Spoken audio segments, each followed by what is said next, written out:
일타 강사와 함께하는 경제일탈법. 오늘은요, 중국 경제에 대한 인사이트를 전해주실 분 모셨습니다. 전병서 소장님이십니다. 어서 오세요. 안녕하십니까? 네, 안녕하십니까? 중국 경제 보고 있는 전병서라고 합니다. 소장님, 중국의 3분기 경제 성장률이 4.6%, 올해 이제 연간 경제 성장률 목표치인 5% 안팎 달성에 이제 비상이 걸렸다, 이런 이야기가 나오는데요. 소장님은 이번 성장률 어떻게 보고 계신가요? 뭐 세계 평균 성장률이 3%, 4.6이면 무지 높죠. 네.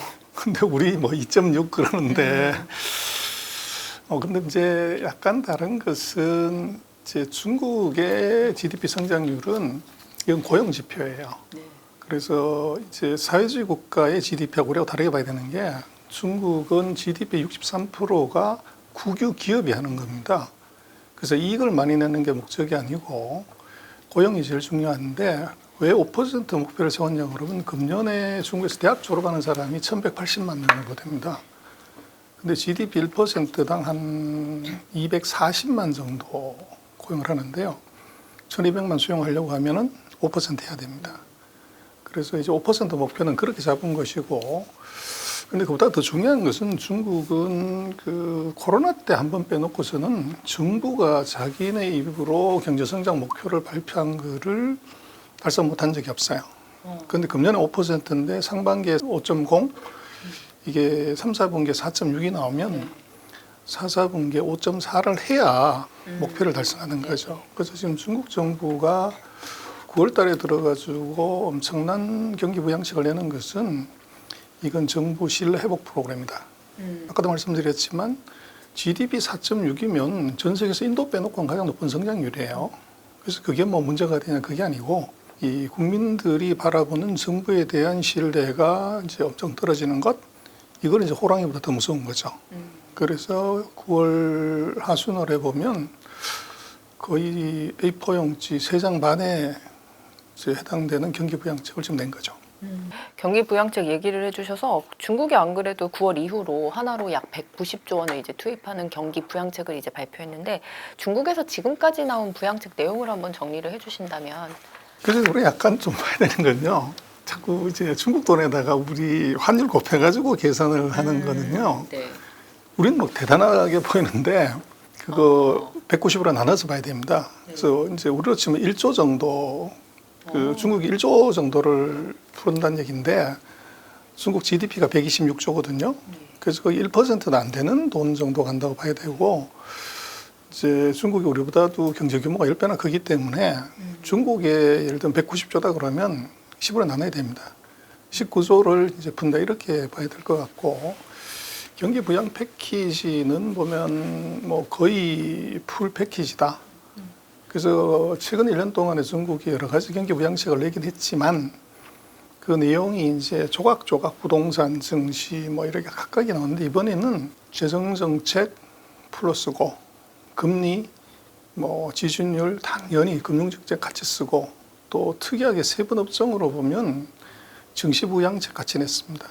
그리고 이제 아킬레스건인 부동산 시장 살리는 정책 이제 특별히 또 냈고요. 그래서 뭐 이게 재정, 금융, 부동산 그리고 증시, 소비까지를 망라하는 거의 정말 그 풀 패키지를 이번에 쏟아냈다. 그래서 이게 최근 1년간 보지 못했던 일이고, 중요한 건 이제 이걸 누가 발표를 하냐는 게 중요한데, 이게 과거 보면은 이제 경제정책은 우리로 치면 한 국장급들이 나와서 이제 정부 프레스룸에서 발표를 하는데 이번에는 장관들이 나왔어요.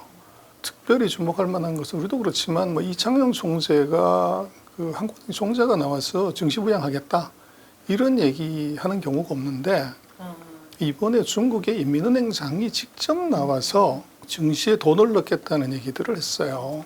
그래서 예를 들면 그 금융기관들이 갖고 있는 금융자산을 담보로 맡기면 그만큼 바로 돈을 중앙은행에 재대출해 줄게. 근데 그 돈은 주식 투자하는 데만 써라. 그리고 대주주들이 이제 돈 빌려가지고 자사주 사서 주가 올리고 싶다? 그럼 증권사에 가서 돈을 빌 건데 증권사는 그 금액만큼을 이제 중앙은행에 신청을 하면 중앙은행이 대출해 줄게. 그래서 그게 대략 한 8천억 원 정도 됩니다.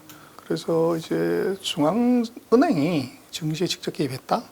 이게 이제 좀 주목할 만한 사항이고, 두 번째는 이 증권 감독이 무슨 소리를 했냐 그러면 인덱스에 포함된 기업들, 우리 같으면 이제 코스피 200, 중국 같은 CSI 300에 포함된 기업들은 자기 기업의 주가 관리하고 시총 관리를 해라. 그래서 인덱스 빠지면 안 된다는 거죠. 그래서 기업들은 이제 인덱스에 포함된 자기 회사 주가를 관리하고, 그리고 이제 은행, 증권, 보험, 뭐 이제 이런 기관들은 자기 금융자산을 이제 민원행에 맡기고 돈을 받아가지고 주식을 사는. 그래서 지금 이번에 조치를 보면은 돈은 중앙은행이 되고 시총 관리는 상장회사가 하고 그리고 주식은 기관이 사는 이제 완전 풀 패키지를 지금 내놓은 거죠. 중국이 이제 사실상 기준금리인 대출 우대금리를 이제 3개월 만에 인하했는데요. 뭐 유동성 공급에 나선 것으로 보인다 이런 해석도 있는데 이 인하가 이제 과연 성장률을 이제 높이는데 얼마나 기여를 할 수 있을 걸로 보실까요? 이제 중국의 금융 시스템을 우리가 조금 이해를 해야 되는데요. 우리 이제 서방 국가들은 금리가 가장 중요해요. 가격 지표로 모든 것을 통제를 하는데 중국은 금융시장이 발전하지 못해가지고 금리가 시장화돼 있지 않습니다. 그래서 이건 정부가 그냥 정해놓은 이제 시장 금리하고는 괴리가 되는 정책 금리고 이걸 낮춘다고 해서 바로 영향을 미치는 이런 건 아니에요. 그런데 요거는 이 정책에 대한 시그널, 이제 우리가 이런 의지를 갖고 있다는 걸 보여주는 걸로 봐야 되고, 그래서 이제 금리를 낮춘다고 하더라도 그것이 이제 실물 경제에 미치는 영향은 시차가 있죠. 근데 중국은 그럴 여유가 없어요. 그래서 이번에 보면 25bp 낮춘다고 그러는데 뭐 증시가 0.5% 1%밖에 반응을 보이지 않아요. 근데 지난번 보면 지준율을 이걸 이제 낮춘다고 그러니까 주가가 뭐 5%, 6% 폭등을 해버리죠. 그래서 여기에 답이 있는데, 그래서 지준율을 이제 조정을 하게 되면 바로 시중에 돈이 풀리는 효과가 있고, 금리를 낮추게 되면 이것이 한 쿠션 돌아서 들어오는 거기 때문에 중국은 이게 가격 지표보다는 그 양의 지표를 갖고 금융시장, 이 자산시장을 통제를 해요. 그래서 이번에 금리를 낮춘다고 하는 것은 자산 가격을 올리겠다고 하는 의지의 표현? 이제 이렇게 봐야 되고, 왜 시장이 거기에 대해서 좀 밋밋하게 대응하냐는 것은 그런 배경이 있습니다.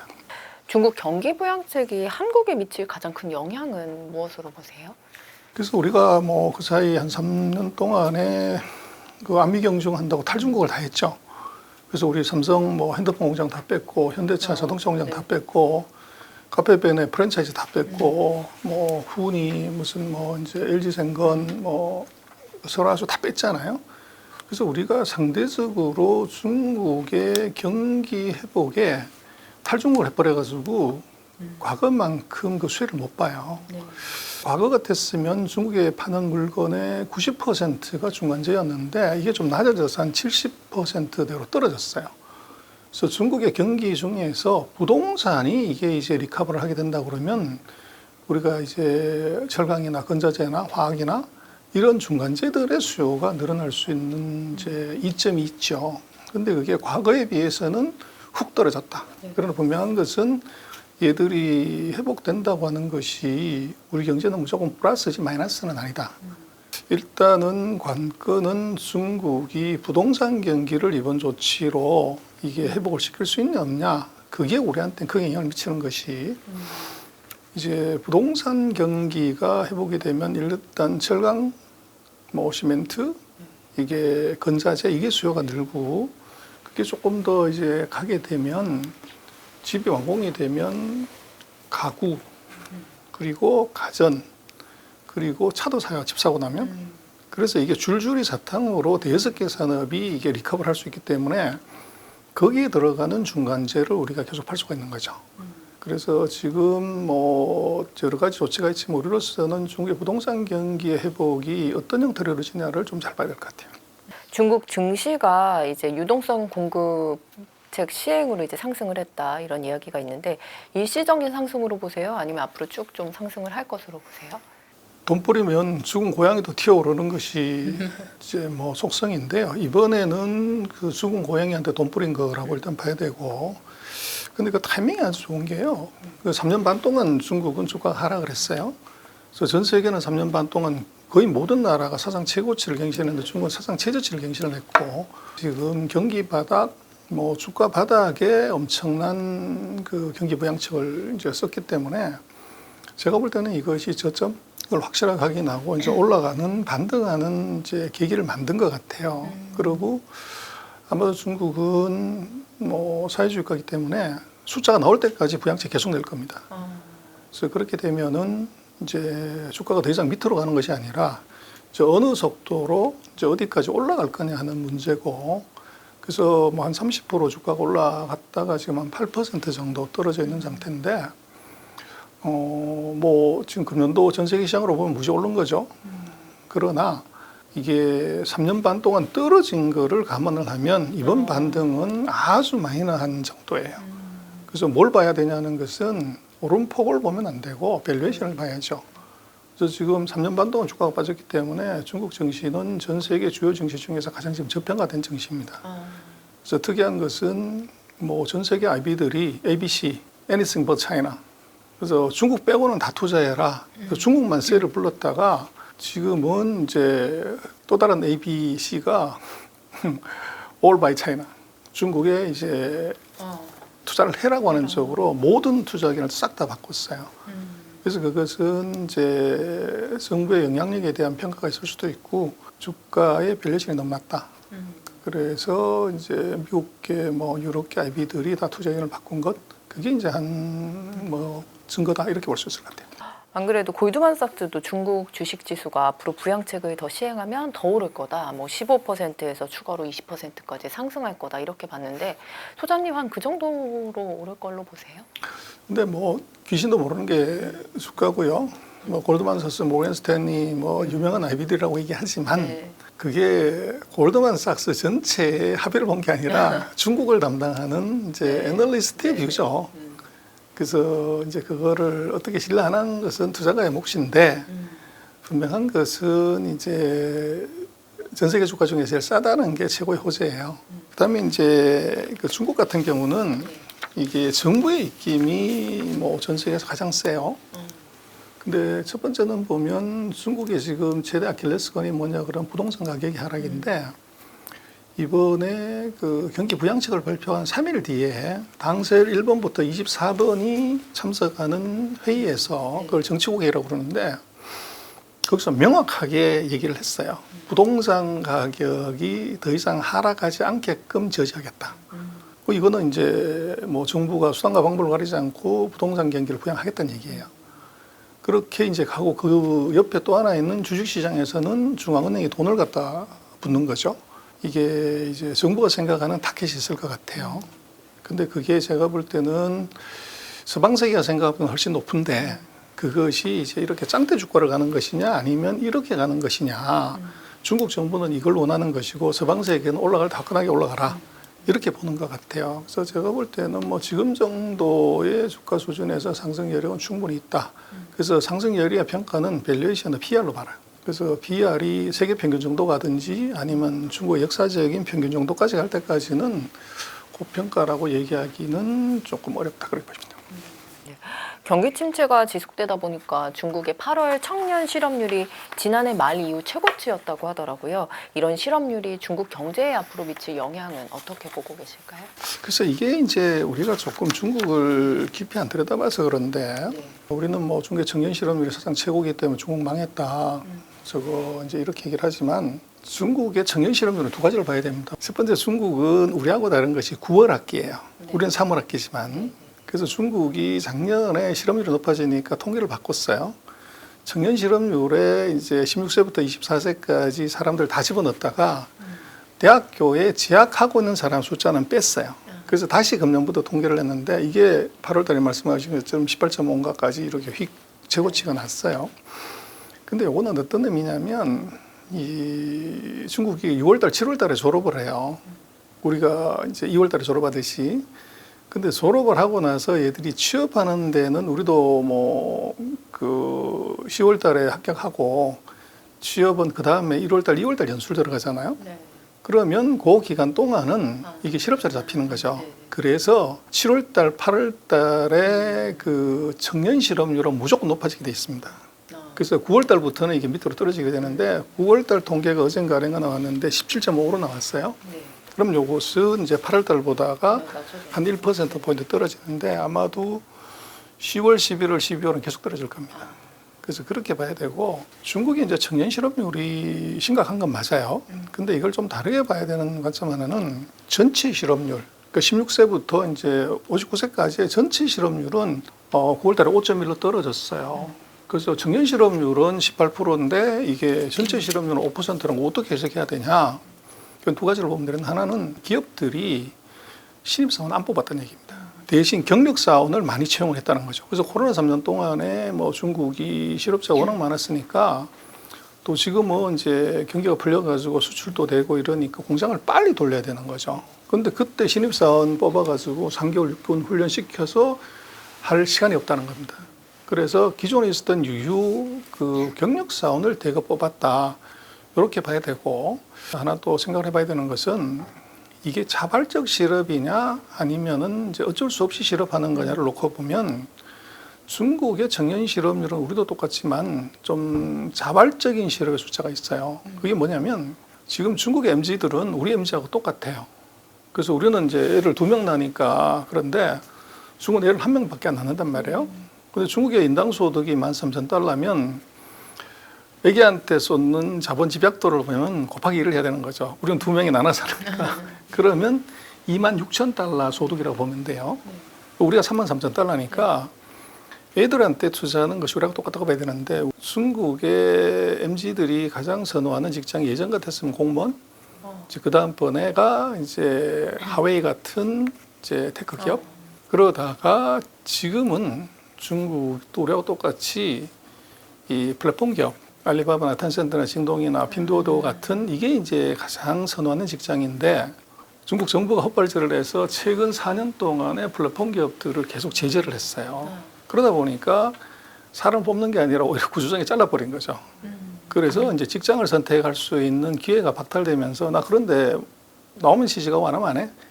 이러는 것들이 있고 그다음에 이제 부동산을 3년 동안 제재를 하면서 부동산이 엄청난 고수익 사업이고 1년에 중국이 집을 한 1,600~1,700만 채를 지어요. 그럼 그걸 판매를 하려고 그러면 판매하는 세일즈맨의 숫자가 무지 많은 거죠. 그래서 젊은이들이 그 부동산 중개업에 이제 엄청나게 많은 이제 참여를 하고 플랫폼 기업이 그다음이고 그다음에 또 하나가 일타 강사.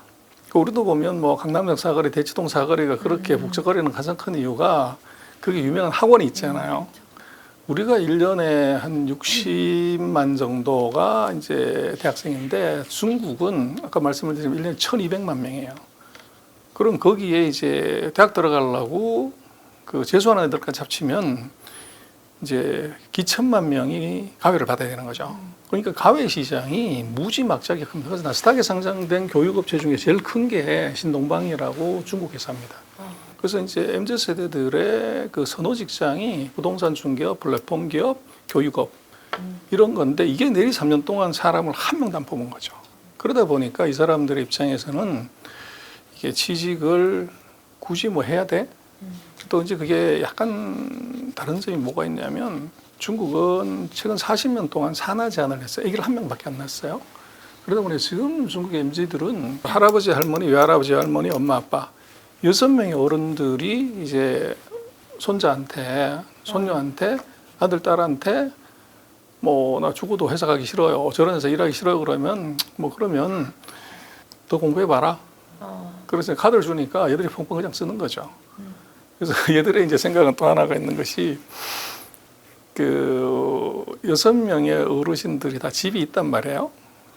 그러면 나 일 하나도 안 해도 이제 외갓집에 외할아버지, 외할머니 집에 친가의 할아버지, 할머니 집에 우리 엄마 아빠 집이 3채란 말이에요. 그럼 방 3개면 3, 3, 9개니까 그중에 3개만 내가 쓰고 8개 나중에 다 돌아가시면 에어비앤비 하면 되지. 그런 그 농담이지만 이 뒷배가 있는 거죠. 그래서 취업이 그렇게 절실하고 뭐 이렇지가 않다는 것이 청년 실업률이 상대적으로 높아지는 원어부도 뭐 전부라고 얘기할 수는 없지만 그 높은 수치에는 그러한 서너 가지의 그 우리가 조금 이해하기 어려운 중국 특색의 그런 이제 상황들이 있었습니다. 이유가 이번 달부터 중국산 전기차에 최고 45.3%에 달하는 이제 상계 관세를 추가로 부과할 방침이라고 하는데요. 이 유럽 관세로 향후 중국 전기차 시장은 어떻게 조금 변할까요? 뭐 충격은 있지만 대세에 영향을 주지는 않는다. 지금 중국 같은 경우를 보면요. 작년에 자동차를 491만 대 수출했는데 그중에서 전기차는 4분의 1, 123만 대예요. 근데 전기차를 어디에 수출했냐 보면 유럽이 가장 많기는 해요. 28%, 아세안이 19%, 브라질이 4%. 근데 여기다가 123만 대에다가 28% 곱하면 35만 대가 유럽으로 가는 겁니다. 근데 작년에 중국이 전기차를 얼마를 팔았냐? 950만 대 팔았어요. 그래서 거기에 비교를 하면은 이건 뭐 아주 많이 나은 거기 때문에 이게 중국 전기차에 타격을 줄 거냐 아니냐 이거는 뭐 거의 의미가 없고요. 대신 이제 뭐 세계 자동차 시장으로 보면 지금 중국이 제일 큽니다. 한 작년에 보면 3,005만 대 정도 그 차를 샀고 미국이 한 1,650만 대, 유럽이 미국보다 훨씬 더 커요. 그래서 세계 두 번째로 큰 시장이 유럽이기 때문에 이게 전부 전기차로 바뀐다고 하면 중국으로서는 반드시 들어가야 되는 거죠. 근데 유럽이 저렇게 보복 관세를 세게 때린 이유는 전기차에서 중국을 못 이긴다는 거예요. 그래서 이제 중국은 국내에서 워낙 장사가 잘 되기 때문에 또 정부가 돈을 바치기 때문에 국내에서 번 돈 가지고서 해외에다가 이제 우회 수출을 하는. 그래서 아마도 지금 40% 보복 관세를 때리면 저것은 현재 공장 짓지 않고서는 해결하기 어려워요. 그래서 유럽이 40% 관세를 때린다는 것이 전기차가 필요 없냐? 그건 아니에요. 그리고 유럽이 뭐 전기차를 제대로 우리 최근에 벤츠도 불러가지고 난리 난 것처럼 유럽의 전기차 실력이 떨어지는데 그걸 막는다고 해서 해결이 되냐? 그건 아니고 오히려 제가 볼 때는 고율 관세를 때린다는 것은 들어와서 생산을 해서 이 유럽 국가들의 이제 기술력 또는 이제 자재 수급, 고용 요걸 하라는 것에 간접적인 시그널이죠. 그래서 아마도 중국의 전기차 회사나 배터리 회사들의 유럽 공장 진출 요게 아마 굉장히 두드러질 가능성이 높고, 그리고 추가적인 보복을 한다고 그러면 중국이 가만 안 있을 거예요. 왜 그러냐 그러면 지금 중국이 전 세계 최대 자동차 시장이고 뭐 유럽의 명사들이 BMW, 벤츠, 아우디, 뭐 페라리 다가 중국에 다 들어와 있어요. 특히 이제 폭스바겐 같은 경우는 뭐 중국에서 생산하는 거 합쳐갖고 세계 1등이기 때문에 그때 만약에 중국이 전기차가 아닌 석유 자동차에 대해서 유럽산 제품에 대해서 보복 관세를 이렇게 때리면 어떻게 되냐? 그럼 누가 더 충격이 크냐 그러면 유럽이 몇 배 충격이 큰 거죠. 중국은 뭐 35만 대 안 팔아도 그만이지만 유럽은 중국에 팔고 있는 물량이 워낙 많기 때문에 그래서 서로가 이제 맞물리는 상황인데 제가 볼 때는 극단적인 충돌보다는 오히려 이제 EU의 의도가 자기네들의 낙후된 산업을 중국에 매기를 한 마리 데리고 와서 이걸 유럽을 자극시켜서 자기네 경쟁력 올리려는 의도가 훨씬 더 강해 보여요. 그리고 이제 그것은 제가 볼 때는 아이러니지만 유럽이 중국을 뺏기는 거 아닌가. 어떤 의미냐면 전 세계 제일 큰 전기차 공장이 상하이에 있습니다. 테슬라 공장 100만 대짜리요. 그러면 상식선에서 미국의 모든 이제 정부 관료 대통령까지 나서서 중국에 공장 짓지 말고 첨단 공장 더더구나 짓지 말고 기술 가져가지 말라고 하는데 이거 앨런 머스크는 미쳤죠. 거기다 공장을 짓는다는 게 말이 안 된단 말이에요. 그리고 세계에서 경쟁력이 1등인 놈이 중국에다 공장 짓서 물건 팔면 중국 시장 다 쓸어버릴 거란 말이에요. 그러면 정신 나간 중국의 관리들은 왜 테슬라를 유치를 했냐 이거예요. 그건 미스테리잖아요. 근데 그 답은 중국은 살을 주고서 뼈를 얻는 전략을 쓴 겁니다. 그래서 테슬라가 시장에 20% 30% 먹어가는 건 좋은데 테슬라가 샹하이에 100만 대 캐파의 공장을 짓는 순간에 테슬라에 납품을 하는 세계 인류의 반도체 공급 서플라이 체인이 상하이에 다 들어오게 되는 거죠. 그러면 중국의 전기차 회사들은 테슬라의 인류 공급망을 같이 쓰게 됩니다. 그래서 지금 어떻게 중국의 전기차들이 저렇게 잘하지 않은 것은 제가 볼 때는 테슬라라는 매개 한 마리를 가져와 가지고 거기서 이 중국 자동차 회사들의 경쟁력을 올리는데 이걸 이용을 했던 거죠. 그래서 지금 유럽이 하고 있는 것은 제가 볼 때는 액면으로 보면 40% 때리면 죽었지. 그런데 문제는 유럽으로 수출하는 중국의 전기차 중에서 아마 4분의 1 정도는 테슬라 자동차입니다. 테슬라는 유럽에 공장이 없어요. 그래서 샹하이 공장에서 만든 거를 배로 싣고 유럽에 갖다 파는 거거든요. 그래서 이게 보복 관세를 세게 때린다고 하는 것은 유럽이 미국한테 때리는 것과 같은 효과예요. 그래서 이건 조금 액면을 보기보다는 그 이면을 조금 보면은 그 왜 이렇게 고율 관세를 때렸는데 중국이 크게 반응하지 않고 있는지 맞보복을 지금 하지 않고 있어요. 그래서 그게 이제 안에 배경이 아닌가 싶어요. 전고체 배터리 중국 기업들이 이제 2025년, 2026년 이제 상용화를 예고했는데요. 한국과 비교했을 때는 좀 어떤 수준까지 올라왔다고 봐야 할까요? 기술은요 중국은요 시장을 못 이깁니다. 시장이 있으면은 미친 듯이 기술을 개발하는데 시장이 안 보이면 기술을 빨리 시작을 했다고 하더라도 돈이 안 되니까 지차가 너무 먹거리죠. 그래서 우리 같은 경우는 이제 빨리 시작을 했어도 시장이 크지 않기 때문에 투자를 할 여력이 상대적으로 많지 않은데 중국은 지금 아까 말씀드렸지만 전 세계 전기차 시장의 63%가 중국이에요. 그리고 배터리 마찬가지로 중국이 전 세계 시장의 64%가 중국 배터리입니다. 그러다 보니까 얘들은 시장 자체가 크기 때문에 개발을 했을 때 그 효과가 굉장히 커지는 거죠. 그래서 지금 중국은 원래는 전고체 배터리가 일본이 이제 잘한다고 그랬었고 우리가 따라가는 형국이었는데 지금은 중국이 가장 앞서갑니다. 내년 말부터 반고체 배터리를 이제 실장을 할 예정이고 2026년에 제대로 해보겠다는 얘기인데 아직은 구체적인 제품이 나온 건 없어요. 근데 그 전에 또 하나 봐야 되는 것은 그 리튬을 이게 구하기가 쉽지가 않아요. 그리고 그게 이제 염호 그 소금 호수에서 그걸 뽑는데 이게 돈이 많이 들죠. 그리고 그 염호 자체가 이제 무한정 있는 게 아니니까. 그래서 지금 그 새로운 쪽은 이제 나트륨에서 이제 리튬을 뽑는 이제 나트륨 리튬이죠.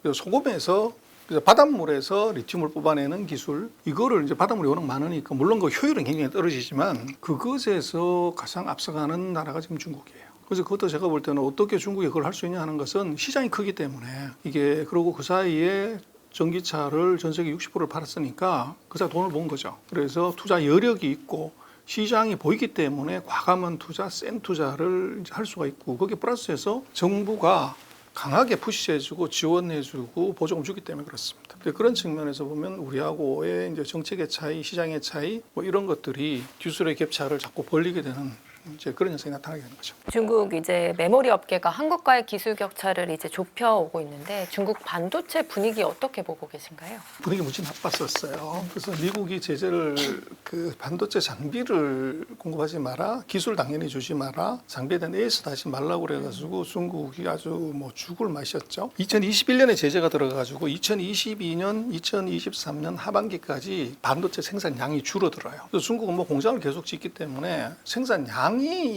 줄어들지는 않는단 말이에요. 단가가 떨어져서 매출액이 줄어드는 건 말이 되지만 이 퀀티티가 줄어들었다는 것은 생산을 못했다는 얘기예요. 근데 작년 하반기 이후에 보면 다시 이게 생산량이 훅 늘어납니다. 그래서 얘기는 뭐냐면 장비가 수급이 안 돼서 생산을 못했던 것을 해결했다는 얘기예요. 반도체 장비의 국산화가 일정한 부분만큼 이루어졌다는 거죠. 그래서 미국의 반도체 브로킹이 구멍이 있다는 겁니다. 그래서 중국이 아주 뒤통수 치는 걸 잘하는데 미국 2022년에 보면 이제 예를 들어서 14나노 이하의 로직 제품, 뭐 18나노 이하의 D램, 뭐 128탄 이하의 낸드 이걸 만드는 기술 장비 이런 건 절대 중국한테 주시면 안 돼. 그래서 완전히 막았다고 생각을 했는데 작년 5월인가요? 러먼드 상무장관이 베이징을 방문했을 때 뭐 공식 행사 다 끝나고 이제 내일 집에 가려고 하는 그날 밤에 하웨이가 뒤통수를 세게 쳤죠. 7나노를 쓴 하웨이 메이트 60이라고 하는 스마트폰을 발표를 했어요. 그래서 러먼드가 뭐 이제 정말로 허를 찔린 거죠. 그래서 난리가 났고 그러면 14나노를 제조할 수 있는 장비들을 다 브로킹을 했는데 어떻게 7나노짜리 만들었냐 이거죠. 그래서 미국이 더 이제 강화를 해야 되겠다고 그러는데 그 비밀은 시칼 진공입니다. 회칼로 해를 뜨면 한 번에 깨끗하게 이제 보기 좋은 해를 뜨는데 중국이 회칼이 없는 거죠. 그래서 이제 집에서 쓰고 있는 두 타가 시칼을 갖고서 4번을 쓰는 거죠. 그래서 이제 비슷하게 만들었단 얘기고, 그래서 이제 미국이 난리가 난 것이, 그래서 이제 지금 7나노 정도를 만들려면 EUV 장비를 써야 됩니다. 근데 중국이 사놓은 것은 DUV밖에 없어요. 그래서 어떻게 했냐면 DUV를 예를 들면 포토샵에서 그냥 카메라로 좋은 카메라 하나 딱 찍으면 되는데 이게 없으니까 사진 4장을 찍어가지고 4장을 서로 합성을 한 거죠. 그게 이제 그 쿼드루플 패터닝이라고 하는 기술을 이제 가지고서 7나노짜리를 만든 겁니다. 그래서 중국이 이 없으면 이제 잇몸으로 이제 이거를 지금 했다는 거죠. 그래서 이게 미국이 발칵 뒤집어졌고 지금 중국으로서는 뭐 기술을 국산화하지 않으면 안 돼를 이제 절대절명의 과제이기 때문에 목숨 걸고 국산화하는 중이고, 그래서 지금 이제 우리가 중국을 기술 개발력을 너무 물러보면 안 되는 것이 전 세계 지금 어떤 나라도 네덜란드 ASML이 하고 있는 노광 장비를 국산화하겠다는 나라는 없어요. 미국도 생각 안 하고 우리도 생각 안 하고 대만도 생각하는데 중국은 완전 브로킹이 들어왔기 때문에 ASML의 노광 장비를 국산을 시작을 했어요. 그래서 90나노는 이미 했고 한 달 전인가 60나노짜리를 만들어서 상용화를 시켰다고 오피셜리 발표를 했어요. 그리고 지금 이제 SMIC나 이런 데다가 이제 28나노짜리를 국산을 만들어서 지금 테스트하는 중. 그 정도로 와 있어요. 호랑이를 그리려고 하면 최하 고양이는 그릴 수가 있죠. 근데 고양이도 안 그리려고 하면 뭐 아무것도 못 그리는 그런 현상이 벌어지는데 지금 전 세계에서 노광 장비를 국산화하고 엔비디아 칩에 도전하는 나라가 중국이에요. 그러면 무슨 돈으로 하냐? 거기 이제 비밀은 소위 말하는 스테이트 캐피탈리즘. 그래서 우리는 뭐 자본주의는 사업부에서 우리 삼성전자도 지금 뭐 굉장히 고전하고 있는 이유가 A사업, B사업, C사업소 중에서 우리가 ROE를 10% 맞춰야 되는데 C가 적자가 나. 그럼 어떡할래? 없애라. 매출 비중 얼마나 되니? 5%? 그럼 95%가 잘하면 되죠. 5% 날려버려. 그게 지금 삼성이 HBM에서 하이닉스한테 완전히 이제 뒤진 공공연한 비밀인데 중국은 그게 아니고 이게 ROE 뭐 이런 거 신경을 안 쓴다는 거죠. 지금 중국의 그 대표적인 반도체 SMIC는 국가 겁니다. 그러다 보니까 스테이트 캐피탈리즘이기 때문에 적자 나는 거 신경 쓰지 마. 그건 정부가 보존해 줄 거야. 그리고 수율 신경 쓰지 마. 제품만 나오면 돼. 그래서 얘들은 이제 돈이 아니라 기술만 확보하면 되고 예를 들어서 우리는 실험실에서 만든 제품을 또 양산 라인에 매스에 걸려고 그러면 그걸 이제 램프업이라고 그러는데 대략 한 1등 한 40% 나와야 걸어요. 근데 중국은 10% 나와도 거는 거죠. 왜냐하면 제품이 급하니까. 그럼 어떡하냐? 공장 4개를 짓는 거죠. 그러면 40% 같이 되는. 그래서 적자가 나든 말든 분량이 많이 나든 말든 제품을 만드는 것이 중요하기 때문에 중국은 지금 그런 전략을 쓰고 있고 예를 들어서 100개 만들어가지고 그중에서 10개가 이제 양품이 나올 수가 있거든요. 그래서 지금 중국의 전략은 바로 그겁니다. 그래서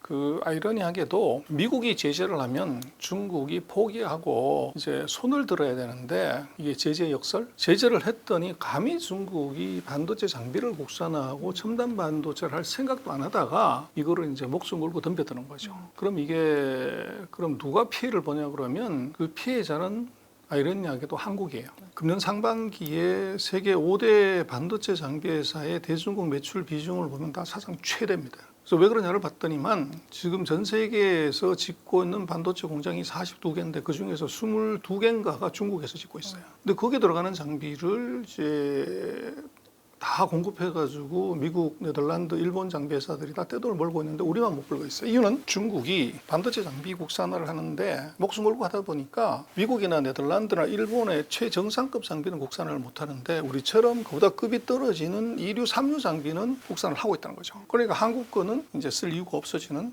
이제 그런 불상사가 우리한테 지금 생긴 겁니다. 지금 미중의 그 전략 경쟁, 반도체 기술 경쟁에서 우리가 이게 뭐 굴 날아온 돌을 맞아가지고 피를 흘리는 그래서 우리나라 반도체 장비 회사들의 대중국 매출 비중이 계속 떨어져요. 다른 나라는 50%, 100%, 200% 늘어나는데 우리만 줄어드는 현상이 지금 나타나고 있어서 우리로서는 굉장히 이제 엄중한 상황이다 그렇게 볼 수 있습니다. 미 당국이 이제 TSMC 조사에 착수했다고 하는데요. 중국 화웨이에 이제 AI 칩을 공급했다 이런 이유에서인데 현재 중국의 AI 경쟁력 수준이 좀 어느 정도라고 보실까요? 미국이 지난번에 화웨이한테 그 7나노에서 뒤통수를 맞았기 때문에 또 맞을 수 있는 가능성이 있을까 싶어서 그 화웨이를 단속을 한 거라고 봐야 돼요. 그래서 지난번 7나노도 화웨이가 만들어준 게 아니라 SMIC가 아까 말씀드렸던 시칼신 공으로 만든 거예요. 낮은 기술의 제품을 만들어 반제품을 만들어줘서 중국에서 완성을 시키는 이런 불상사가 있으면 안 된다고 보기 때문에 조사를 한다는 얘기고 그럼 중국의 AI 경쟁력이 뭐냐고 그럴 때 AI가 반도체 칩이냐 아니면 데이터를 처리할 수 있는 능력이냐 뭐 이건데 지금 우리가 포커스하는 건 칩을 자꾸 포커스를 해요. 칩을 보면은 엔비디아 칩이 최강이긴 한데 엔비디아도 자기가 반도체를 만드는 거 아니죠. 그 팹리스입니다.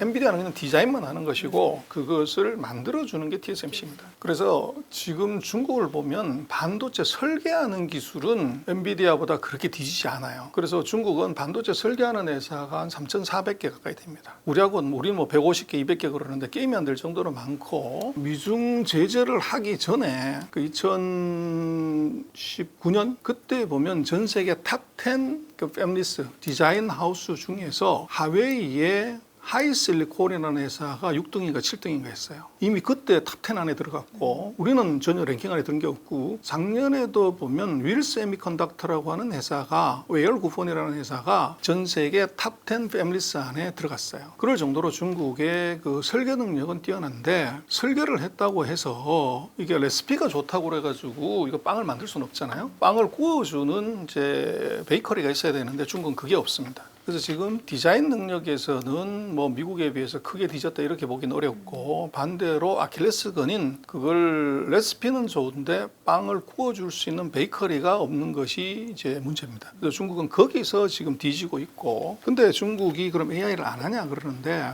지금 AI에서 뭐가 구멍이 있냐면 미국이 예를 들어서 H100, A100의 칩을 중국에 공급하지 말라 이렇게 돼 있는데 여기 이제 두 가지 구멍이 또 생긴 것이 지금 뭐 바이두나 알리바바나 텐센트가 생성형 AI 대형 언어 모델을 계속 돌리고 업그레이드를 해요. 그럼 어떻게 하냐? 그게 처음 그 반도체를 사가는 사람이 중국 사람이면 물건을 못 파는 건데 중국이 제3국을 통해서 예를 들면 인도를 통해서 중동 국가가 엔비디아한테 그 칩을 사가는 것은 그건 아이디가 중국이 아니기 때문에 엔비디아는 그냥 파는 거죠. 그래서 그렇게 이제 흘러 들어가는 것이 그레이 마켓으로 들어가는 것이 이제 상당수가 있고 두 번째는 또 뭐가 있냐면 미국의 이제 힘이 과거 같지 않은 것이 중국에 공급하지 마 그러는데 중국은 이제 공급이 안 되니까 돈 많이 줄게, 2배 줄게, 3배 줄게 이제 이러다 보니까 이 가격이 확 올라가는 거죠. 그래서 제품을 공급했다가 미국한테 걸리면은 혼쭐을 하니까 그게 어려우면 제3국이 예를 들면 싱가포르이 대표적인데 싱가포르이 자기네가 데이터 센터를 만드는 거예요. 무지막지하게 크게. 근데 거기서는 싱가포르이 사는 거기 때문에 엔비디아가 그 A100이나 H100을 공급하는 건 아무 문제가 없어요. 그러는데 요 서버를 중국이 와서 접속을 하는 겁니다. 근데 그게 차이나라고 안 하고 얘들도 예를 들면 아프리카나 중동이나 뭐 동남아에 있는 어떤 나라의 페이퍼 컴퍼니를 세워서 이게 아이디가 국적이 태국이나 예를 들면 나이지리아나 사우디나 그 아이디로 이 서버에 접속해가지고 서버를 그냥 이용을 하는 거죠. 근데 이 데이터는 중국 데이터가 그대로 연결되기 때문에 중국이 실제적으로 자국 내에 있는 서버하고 똑같은 효과로 이걸 쓸 수가 있어요. 그래서 지금 중국이 AI를 완전히 막아가지고 스톱됐다 이렇게 보는 건 넌센스라는 겁니다. 그래서 미국의 통제가 그런 그레이 마켓이나 또는 서버 서비스를 하는 것까지는 지금 통제를 못해요. 그래서 그 허점이 이제 있어가지고 들어가는 거죠. 그래서 우리는 자꾸 이제 중국이 AI 칩을 못 만들면 쟤들은 이제 끝났어 이렇게 보는 것은 조금 과하다 그렇게 볼 수 있습니다. 최근 중국 상황을 일본의 잃어버린 30년과 이제 비교하는 경우가 많은데요. 소장님은 이 의견에 대해서 어떻게 생각하고 계실까요? 제발 그렇게 됐으면 좋겠어요.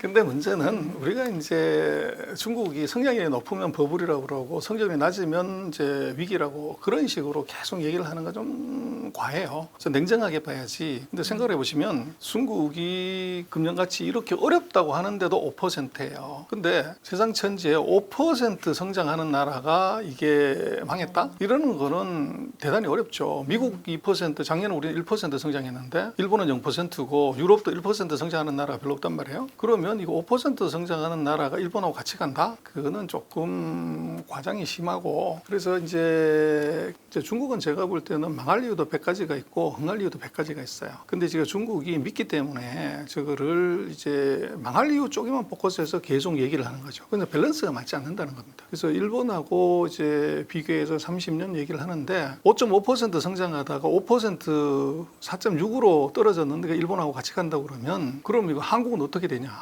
이제 그 기준으로 보는 것이 이제 조금 객관적이고 그래서 이제 중국에 관한 얘기는 저는 그렇게 보여서요. 냉정을 찾아야 된다. 갓파더 대부에 보면 그런 얘기 나오잖아요. 돈을 앞에 놓고서는 저걸 미워하지 마라. 그래서 미워하게 되면 내가 흥분 상태가 되면 사리 분별력이 떨어집니다. 그래서 중국하고 우리하고 관계는 중국은 한 번도 우리하고 사상의 동지 이념의 친구였던 적이 없어요. 우리가 중공이라고 불렀지 언제 중국이라고 불렀습니까? 우리 통일될 뻔했잖아요. 뭐 지금 김정은이 미사일 쏘고 하지만 김정은이 태어나지 않을 수도 있어요. 이게 지금 압록강까지 오래 올라갔는데 거기서 그냥 통일했으면 되지만 중공군이 넘어오는 바람에 이게 수습된 거 아니에요. 그러면 이제 중국 공산당이라고 부르다가 갑자기 중국이라고 부른 이유는 우리가 수교를 하면서 그렇게 불렀단 말이에요. 그리고 가까운 이웃에 사는 친구 뭐 그랬는데 서로 촛불을 겨루고서 서로 목숨을 노렸는데 어떻게 친구입니까? 근데 그것은 한중 관계는 철저한 이해관계입니다. 그래서 이해관계는 돈 되면 친구고 돈 안 되면 남이에요. 그래서 우리가 왜 중국하고의 이제 관계가 틀어지냐 그러면 물론 뭐 새 정부의 정책 방향이 그런 것도 있지만 근본적으로는 우리가 수교한 이후로 92년 이후로 2022년까지 30년 동안 무역 수지 흑자를 냈어요. 한 번도 적자 난 적이 없어요. 근데 2023년에 처음으로 적자가 났어요. 그리고 금년에도 이제 적자가 뭐 작년보다는 적지만 났고 돈이 안 되는 거죠. 그러다 보니까 말씀드린 것처럼 돈 되면 친구, 돈 안 되면 남. 문제는 그러면 우리는 돈이 안 되는데 미국 기업들은 왜 중국에서 공장을 안 빼냐? 이게 이제 우리가 의문을 가져야 될 필요가 있죠. 한국 기업들은 다 빠져나왔는데 시장이 나빠서 망해서 그렇다 그러는데 미국에 이게 GM 포드 공장 뺐다는 얘기 없어요? 테슬라 공장 뺐다는 얘기가 없습니다. 스벅 우리는 카페펜에 빠졌지만 스벅 여전히 장사를 잘해요. 그리고 맥도날드 여전히 장사하고 있고 우리는 뭐 후나 소라수 다 뺐는데 미국 에스토로드는 여전히 장사를 잘합니다. 그러면 어떻게 된 거냐? 그래서 그거는 중국의 시장이 망했다기보다는 중국은 지금 월드컵이나 올림픽하고 똑같아요. 전 세계 포춘 500대 기업들이 다 들어와서 경쟁하는 시장이기 때문에 거기서 금, 은, 동을 하는 놈만 살아남고 나머지는 아웃되는 거죠. 그래서 우리가 금, 은, 동을 못 따고 비행기 타고 집으로 돌아온 거를 시장이 망했다? 이렇게 보는 것은 조금 과장이에요. 그래서 제가 볼 때는 정상적인 경우라고 하면 30년 동안 돈 벌다가 한 해 적자가 났다고 하면 이 적자를 어떻게 흑자로 바꿀까 또는 적자를 대폭 어떻게 줄일 수 있을까를 논해 봐야 되는데 뭐 작년 한 해 동안 우리 어떤 뭐 세미나 포럼 학회 이런 데서 대중적자의 원인과 대책 흑자 전환의 길은 없는가 이런 거 논의하는 언론사 포럼 세미나 단 한 번도 없었어요.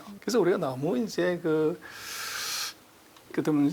시류에 그냥 탑승해버리는 그래서 냉정하게 생각하지 않고 그래서 그렇게 가는 것은 우리가 좀 과하고 또 중국이 지금 전 세계에서 자동차를 누가 제일 많이 사냐? 작년에 3천만 대를 샀어요. 미국이 1650만 대인데 전 세계에서 벤츠를 누가 제일 많이 사냐? 중국이 34%를 산다고요. 우리 옆집에 그런 시장이 있는데 그걸 굳이 우리가 이제 무시하고 안 보고 할 필요가 있냐? 그래서 중국을 우리가 안 보고 살면 좋은데 전 세계 인구의 6분의 1 그리고 서로 붙어있는 나라를 이거를 안 본다고 안 볼 수가 없고 무시한다고 무시되지질 않잖아요. 그러면 제가 볼 땐 공격이 최선의 방어다. 그래서 다시 중국을 냉정하게 다시 공부를 하고 그 만리장성을 6,000km를 쌓아도 그 구멍이 있단 말이에요. 그래서 그 구멍이 뭔지를 보고 만리장성을 뚫어가지고 그 안에 있는 그 돈을 먹을 생각은 안 하고 저거 만리장성 꼭 무너질 거야. 그 안에 있는 사람 다 죽었어. 뭐 이렇게 얘기하는 것은 조금 우리가 정서적으로만 접근하는 그 실리 경제가 아니라 감정 경제학으로 보는 것 같아요.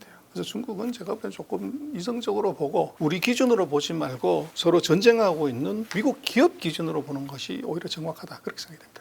시진핑 주석이 전략 핵미사일 부대를 이제 방문해서 전비태세를 점검을 했는데요. 이게 이제 대만 문제에 개입하는 미국을 향한 뭐 일종의 경고 메시지다. 뭐 이런 해석도 있는데 소장님은 어떻게 보실까요? 그래서 우리도 뭐 대통령이 군부대 시찰하면 이제 강한 군대 만들어서 북한의 무력 도발을 이제 막아야 된다 이런 얘기 하잖아요. 그래서 제가 볼 때는 뭐 이런 거는 통상적인 그 군부대 시찰에서 얘기할 수 있는 정도고 이걸 뭐 미국한테 어떤 메시지를 준다 뭐 그렇게 보기에는 너무 레토릭이 약해요. 그래서 이것은 뭐 통상적인 정도라고 볼 수 있고 특별한 의미를 부여하기는 좀 어렵지 않나 싶습니다. 시진핑이 이끄는 중국 경제가 이제 어떻게 변화하는지 좀 궁금하고요. 시진핑의 지도력이 또 어떤 평가를 받는지도 함께 말씀 좀 해주세요. 그래서 외교에서는 뭐 강성 외교로서 중국이 그 국민들한테 지지를 받는 것 같아요. 근데 경제하고 민생은 그 과락 이제 그런 걸로 보여지고 그다음 이제 리더십에 대해서는요. 이거를 우리가 조금 봐야 되는 것이 중국이 아마도 이제 국민들의 불만이 많아지면 이걸 밖으로 돌리기 위해서 사회 소요도 생길 거고 시위도 있을 거고 해가지고 대만을 침공할 것이다. 그런 얘기들 참 많이 나오는데 그거 엉터리입니다. 그래서 왜 그러냐 그러면 지금 중국은 핸드폰 가입자 수가 17억 9천만이에요. 유치원 다니는 애기들 빼고 요양원에 계신 어르신 빼고 나면 다 핸드폰 있는 거죠. 그래서 중국은 제가 볼 때는 그 한나라 이후로 역대 최강의 통치력을 가졌어요. 그래서 소위 말하는 디지털 공산주의. 그래서 14억 인민들이 뭘 하고 있는지를 정부가 통치자가 5초 단위로 실시간으로 다 보고 올 수가 있어요. 뭐 이제 우리 특파원들도 가끔 그런 얘기하고 하지만 자금성에 요즘 사람이 없다. 그리고 천안문 광장에 사람이 별로 안 보여. 그래서 야, 관광객도 떨어졌고 내수가 얼마나 나쁘면 구경하러도 안 가냐. 그렇게 막 레포트를 하는데 거기 잘 한번 보시면은 자음선 그 천안문 광장이 이렇게 있으면 이 광장만 보여주는데 이 양쪽 옆에 그 천안문 광장이나 버스가 안 서요. 그래서 양쪽 끝에 있는 이제 지하철역에서 내려가지고 걸어서 가야 되는데 천안문 광장 들어가기 바로 직전에 거기에 보면 우리 전철역 같은 그런 건물이 하나 있어요. 그 건물이 뭐냐면 우리 공항에서 검색하듯이 그런 건물이에요. 그래서 천안문 광장 안에 여기에 이 관광객이 예를 들어서 500명 이 한도 안에서만 사람이 들어가게 되면 한 사람 나와야 이쪽 사람이 들어가게끔 그렇게 만들어 놨어요. 그래서 그거는 물론 이제 사회 통제, 이제 시위 같은 걸 막기 위해서 그런 거지만 그래서 그게 이제 중국의 강한 사회 통제력을 지금 보여주는 것이고 시위를 한다. 뭐 폭동을 일으키고 이제 이렇게 하려면 사람이 모여야 되는데 모이는 순간에 핸드폰을 다 집에 두고 오면 몰라도 핸드폰을 갖고 오는 순간에 예를 들면 여의도에 사람들이 10만 명이 모였다? 그럼 바로 SK텔레콤 서버에서는 바로 보이는 거죠. 그래서 중국에서는 아마 지난번에 그 자스민 혁명이 벌어졌을 때 뭐 아프리카 이쪽에서 중동에서 터졌지만 그때 전 세계 언론이 다 주목해서 이거 최대 피해자는 아마도 북한이 1번이고 중국이 2번일 거라 그렇게 예측을 했었어요. 근데 자스민 혁명 때 제가 상하이에 살았었는데 그때 저는 굉장히 궁금했고 관심이 많았어요. 중국에서 이게 어떻게 벌어질 것인가. 근데 결론이 뭐냐면 이제 거기도 공고가 뜨죠. 몇 월 며칠 날 북경, 몇 월 며칠 상하이. 근데 상하이에 그날 제가 이제 어디서 데모하는지를 가서 보려고 그럼 그게 인터넷에 뜨잖아요. 오늘은 서울역 한 몇 시까지 모여라. 스민혁명이라고 이제 그걸 중국말로 모리화라고 하는데 모리화를 딱 치는 순간에 바이두에서 메시지가 나와. 여러 메시지가. 이 글자는 이 국가 정책에 의해서 바이두에서 검색되지 않습니다. 그러니까 모리화 혁명을 하자고 모이자고 그러는데 그 자체가 검색이 안 돼서 사람을 모을 수가 없어요. 그래서 이제 지금 중국의 사회 통치력은 역사 이래 최강이다. 우리가 전통적인 관념에서 생각하는 시위나 또는 이제 이게 사회 어떤 뭐 이 소요로 인해서 리더십이 손상 뭐 이럴 가능성은 빵입니다. 그 다른 이유로 이게 이제 가야 되는 거죠. 북한이 러시아에 이제 특수부대를 파병하면서 우크라이나 정쟁에 이제 참여를 했잖아요. 중국이 이제 향후 어떻게 하느냐에 따라서 뭐 한미일, 뭐 북중러 이런 냉전 구도가 뭐 다시 살아날 것 같다 이런 이야기가 있는데 소장님의 견해가 궁금합니다. 저는 이게 우리가 자꾸 이제 북중러 한미일 동맹 이걸로 자꾸 대비를 시키는데 제가 볼 때는 그것은 언론 대비하는 거 좋아하잖아요. 싸움 시키기 좋아하고 그런 정도로 봐야 되는데 북중러에서 중국이 94% 경제적으로 보면 러시아가 한 6% 그리고 북한이 0.1%밖에 안 돼요. 그래서 실제적으로 러시아나 중국 입장에서는 이건 있으나 마나 자기는 한 개 주보다도 작은 영향력을 가지는 이제 나라일 뿐입니다. 그래서 이번에 지금 북한이 최근에 보면 미사일 쏘고 뭐 도발도 하고 또 이제 우크라이나 전쟁에 참전하는 것은 제가 볼 때는 첫 번째는 이건 굉장히 위험한 자해행위다. 그래서 이것은 중국의 관심을 끌기 위한 자해행위, 또 미국의 관심을 끌기 위한 자해행위고, 그리고 이제 러시아가 그러면 중국을 대신할 굉장히 든든한 새로운 동아줄이 되냐? 제가 볼 때는 러시아는 북한에 있어서는 썩은 동아줄이다. 그래서 이것 갖고서 뭔가를 하나 챙기려고 하는 것은 오산인 것이 진짜 중국의 핵심이 뭐냐면 우리나라도 마찬가지지만 남중국해에서 들어오는 중동에서 들어오는 석유가 중단이 되면 우리나라 모든 산업이 다 올스톱입니다. 근데 북한은 지금 뭐 미사일을 쏘든 로켓포를 쏘든 뭐 공장을 돌리든 시차를 가든 간에 기름이 있어야 차가 가는 거죠. 그런데 문제는 그러면 지금 북한이 세컨더리 보이콧 때문에 완전히 봉쇄된 지가 십수년이 지났는데 그 석유를 어디서 받냐? 그 석유를 중국이 그 대경유전이라고 해룡장에서 따칭 유전에서 송유관으로 압록강 밑으로 해서 보내주는 것들. 그래서 러시아하고 짝짝꿍이 돼가지고 중국을 제끼고 뭘 한다고 했을 때 중국이 제가 볼 때는 그 송유관을 일주일만 잠가버리면 북한은 하루아침에 암흑천지되는 거죠. 에너지가 전혀 없기 때문에.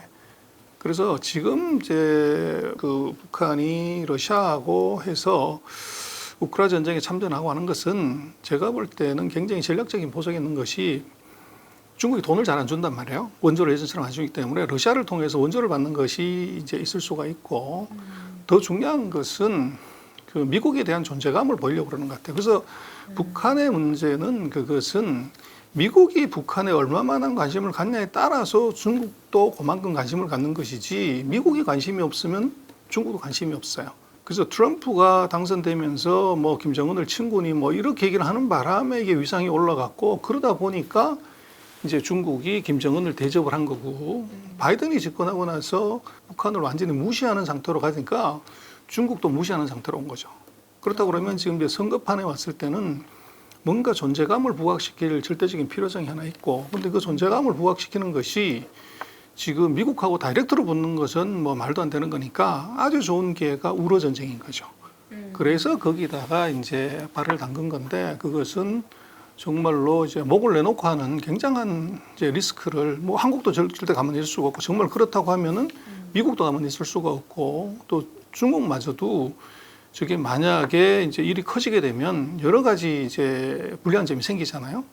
그래서 그렇게 놓고 보면 이번에 북중러라고 하지만 북한의 기여도가 너무 낮기 때문에 이것은 북한에 어떻게 보면은 공경을 탈출하기 위한 몸부림 정도로 봐야지 이게 중국과 러시아의 관계를 바꿀 수 있는 또 이제 미국과의 관계 이런 뭐 계기가 될 수 있다 이런 것들은 아닐 것 같아요.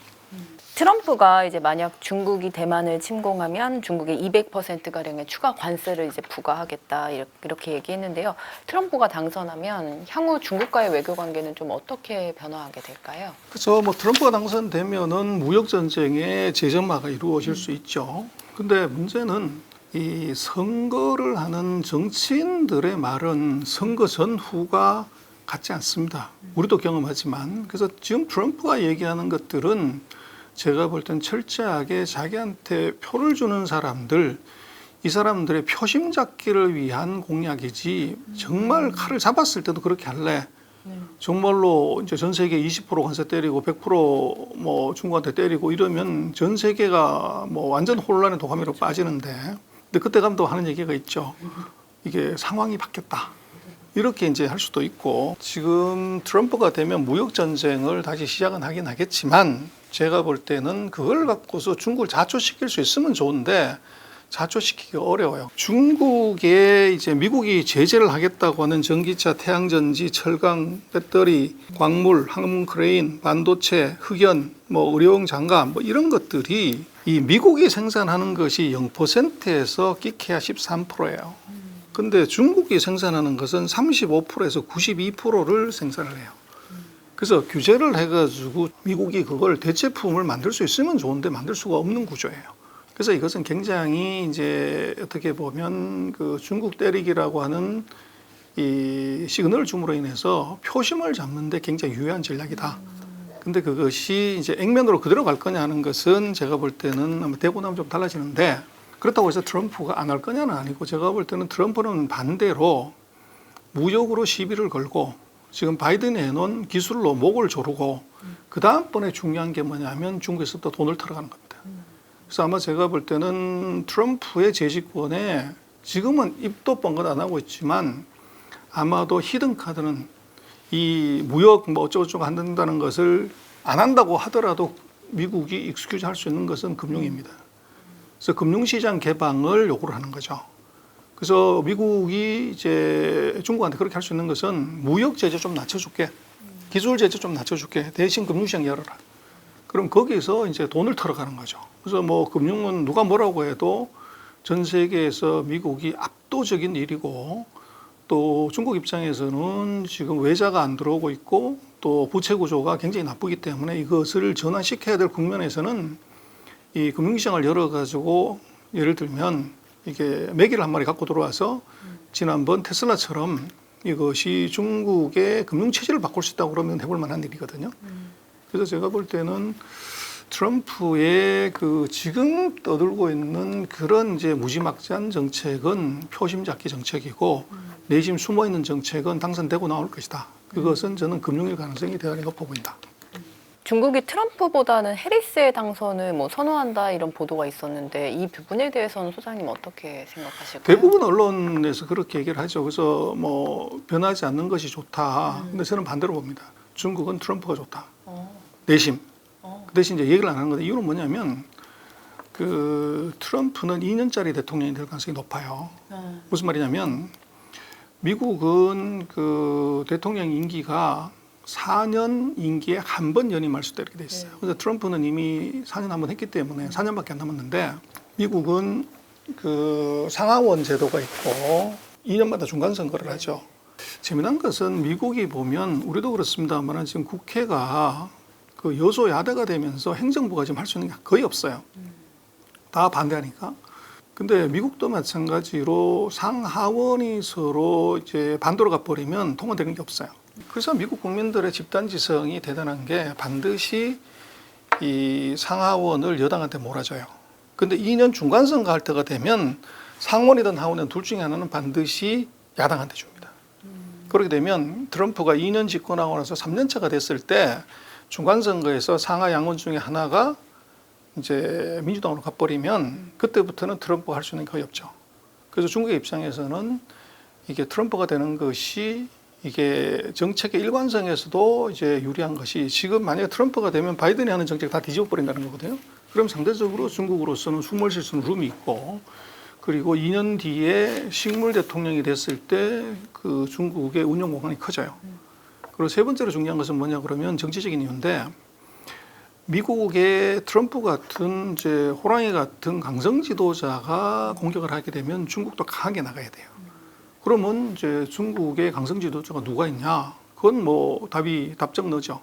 그래서 시진핑의 정치적 입지가 굉장히 높아지게 돼요. 그래서 중국은 제가 볼 때는 이 얘기는 절대 안 하지만 내심 해리스보다는 트럼프다. 중국이 포위 훈련으로 이제 대만을 조금 압박하니까 미국이 캐나다와 함께 군함을 보내서 또다시 이렇게 갈등을 좀 보이고 있는데요.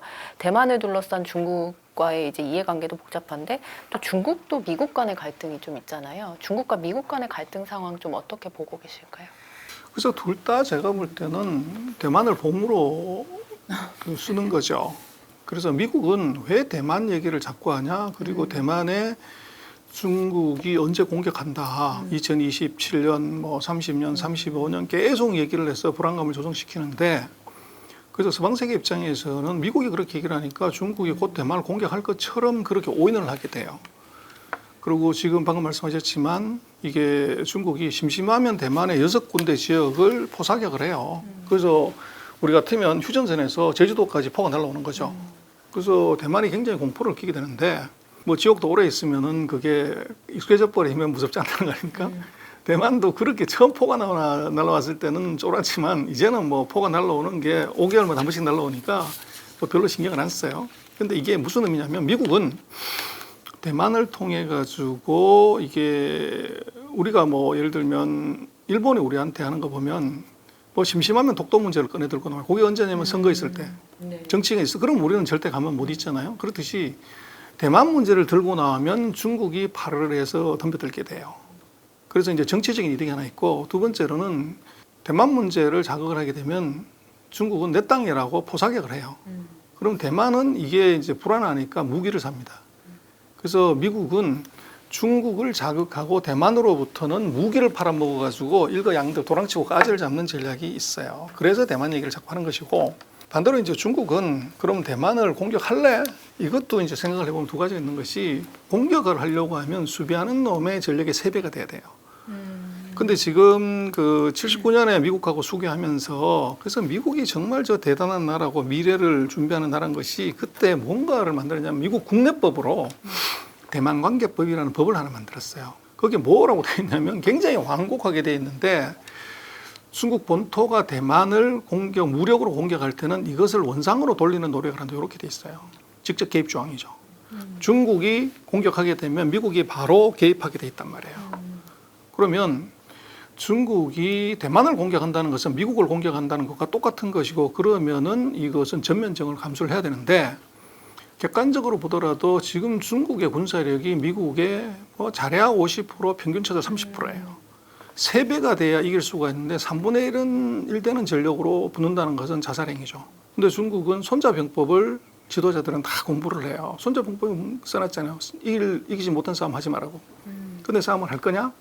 그럴 가능성이 있고 안 할 가능성이 있고, 두 번째는 근데 왜 이제 그런 얘기를 하냐 그러면, 중국으로서는 지금 대만이 중요한 이유는 미국도 마찬가지고, 대만을 뭐 공격해가지고 통일했을 때 뭐 의미가 있는 게 아니고, 대만에 있는 TSMC 공장입니다. 지금 거기에서 만약에 TSMC 공장을 부셔버리면 미국도 4차 산업혁명에서 이게 원시시대로 돌아가요.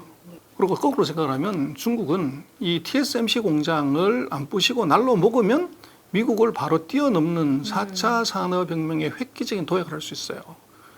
그럼 그거를 자기가 날방 가서 공장 만들고 기술 개발하고 할 필요 없이 그걸 공장을 안 부시고 먹으면 되는데 그걸 때려 부실 이유가 있냐? 그리고 우리도 그렇습니다만은 그 통일이 되는 게 좋냐 나쁘냐에 대해서 여러 가지 얘기를 할 수 있는데, 정치 지도자들의 입장에서 놓고 보면 중국으로서는 시진핑 입장에서는 지금 바로 전쟁해가지고 사람 죽여가지고 통일하는 게 좋냐? 아니면은 우리가 2035년, 2050년에 통일할 테니까 우리 힘을 길러야 돼. 그리고 그렇게 하면은 미국을 이겨야 되니까 다 일치 단결해가지고 이게 준비를 하자. 이게 좋냐? 그러면 후자가 열등이 좋죠.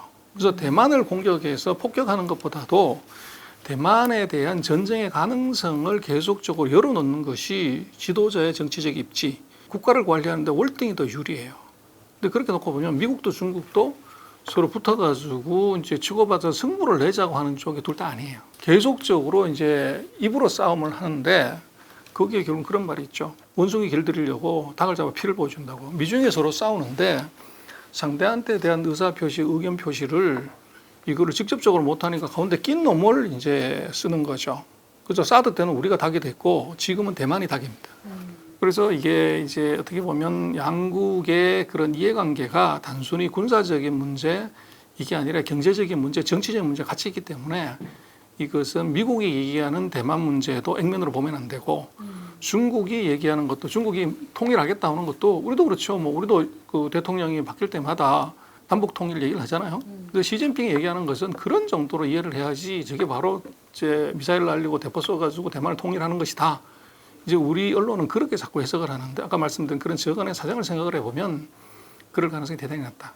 그리고 서로 대치 관계가 미국한테도 유리하고 중국한테도 유리한 점이 있기 때문에 서로 얼굴은 묵히지만 주먹은 절대 내지르지 않는 상황, 그 상황이 지속될 가능성이 높아 보여요. 오늘 소장님과 함께 중국에 대한 다양한 이야기 나눠봤습니다. 소장님 오늘 말씀 감사합니다. 네, 맞습니다.